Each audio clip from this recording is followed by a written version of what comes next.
यह कहानी एक साधारण परिवार की लड़की अनीता के बारे में है। शुरू से ही वह घर के काम काज में बहुत निपुण थी। सभी कामों को बड़ी सरलता से निपटा लेती थी। खाना बनाना और रसोई घर को साफ सुथरा रखना उसका शौक था। अपने 8 भाई बहनों में वह सबसे छोटी थी। अपने माता पिता की लाडली थी। बेटी के हाथ का बना खाना खा के पिता बस यही बोलते थे कि जिस भी घर जाएगी सास सर पे बिठा के नचाएगी। पर किस्मत को कुछ और ही मंजूर था। बनिया परिवार की लड़की की शादी एक पंजाबी संयुक्त परिवार में लिखी थी। जेठ जेठानी नंद देवर से भरे इस परिवार में बस सासू माँ की ही चलती थी। हमेशा से अपना हुक्म चलने वाली सास को अब दूसरों में कमियां निकलने की तो जैसे आदत सी पड़ गई थी।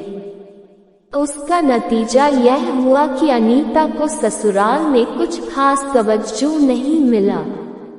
अनीता के पति वैसे तो ठीक ठाक थे पर माँ के कहे में थे। कभी कभी दफ्तर के काम से हफ्ता भर दूसरे शहर में जाना पड़ता था। उस वक्त अनीता परिवार में रहते हुए भी खुद को काफी अकेला महसूस करती थी।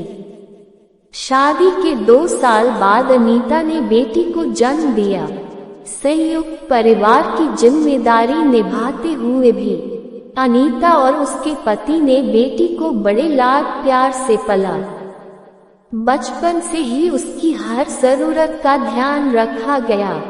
समय बीतता चला गया और बेटी बड़ी हो गई। माँ की तरह कामकाज में निपुण बेटी काफी घरेलू थी।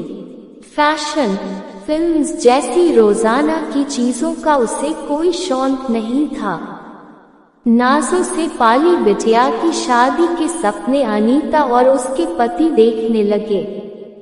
बेटी का पढ़ने में ज्यादा रुझान नहीं था, इसलिए माता पिता ने लड़के देखने शुरू किए। सोच यही थी कि एक अच्छा साधारण सा परिवार देख के उसके हाथ पीले कर दिया जाए। पर विधाता के लिखे लेख को कौन समझ पाया है। 1-2 रिश्ते ही देखे थे कि रिश्तेदारी में ही एक रिश्ता आया। लड़का मेहनती और शरीफ बताया गया। लड़के अपनी माँ के साथ रहता था। बेटी की ही तरह लड़का भी कुछ ज्यादा पढ़ा लिखा नहीं था पर कारोबार करने में कुशल था। यही सब देखकर अनीता और उसके पति को लगा कि शायद यही वह घर है जहाँ उनकी बेटी खुश रह पाएगी। रिश्ता रिश्तेदारी में होने की वजह कुछ खास जांच पड़ताल नहीं की गई। आंखें बंद कर अनीता और उसके पति ने जी जान से बेटी का विवाह संपूर्ण किया। इस बात से बेखबर कि बेटी की मुश्किलें बस शुरू ही हुई थी। लड़के का परिवार पंजाबी था। उसकी माँ का ज्यादा वक्त उनके मायके में ही बीता था, इसलिए लड़के को घर परिवार कैसा चलाना है उसकी कुछ समझ नहीं थी।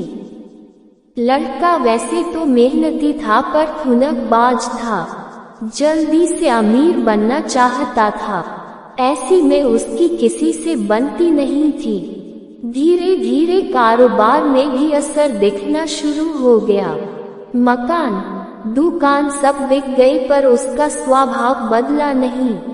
इसका निष्कर्ष ये हुआ कि उसकी नीयत खराब होने लगी। ससुराल के पैसे पे उसका मन अटकने लगा। धीरे धीरे उसने अनीता की बेटी को बेहला फुसला के तंग करना शुरू किया।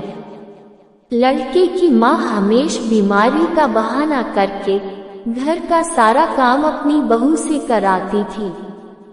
घर और बाहर का काम कर कर के अनीता की बेटी को हल्लू का बैल बन गई।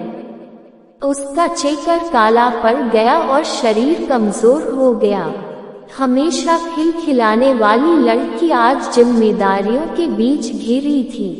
अच्छे पालन पोषण और अच्छे संस्कारों में पली अनीता की बिटिया इसी को अपना नसीब मानकर सब दुख चुप रहकर झेलने लगी। अनीता और उसके पति ने उसे वापस बुलाने की काफी कोशिश करी पर वह नहीं मानी। आज इस बात को 12 साल हो गए और कहानी वही की वही है। अनीता इस सब के लिए खुद को जिम्मेदार मानती है। उसे लगता है कि उसने बेटी की शादी करने में काफी जल्दबाजी दिखाई। अनीता यही सब सोच सोच के बीमार होती जा रही है। उसकी चिंताएं बेटी को लेके काम ही नहीं होती। आज ऐसा वक्त आ गया है कि अनीता को शादी के नाम से चिढ़ सी हो गई है। वह सबको बस यही सुझाव देती है कि बेटी की शादी बहुत सोच समझ के करनी चाहिए और उसमें बिल्कुल भी जल्दबाजी न करें। हो सके तो बेटी को अपने पैरों पे खड़ा करें और फिर उसकी शादी का सोचें।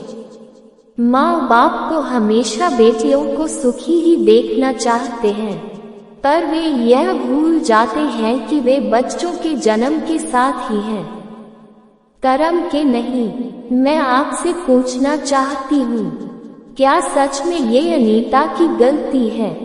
उसने तो माँ होने के सारे फर्ज निभाए पर बेटी की किस्मत में सुख नहीं था, तो इसमें अनीता का क्या दोष? क्या जीवन भर इसके लिए खुद को सजा देना सही है? अनीता जैसी ना जाने कितनी महिलाएं होंगी जो इस टैग से गुजर रही होंगी। अगर आप अनीता की जगह होती तो क्या करती? कमेंट्स करके जरूर बताएं। अगर कहानी अच्छी लगी हो तो लाइक और शेयर जरूर करें।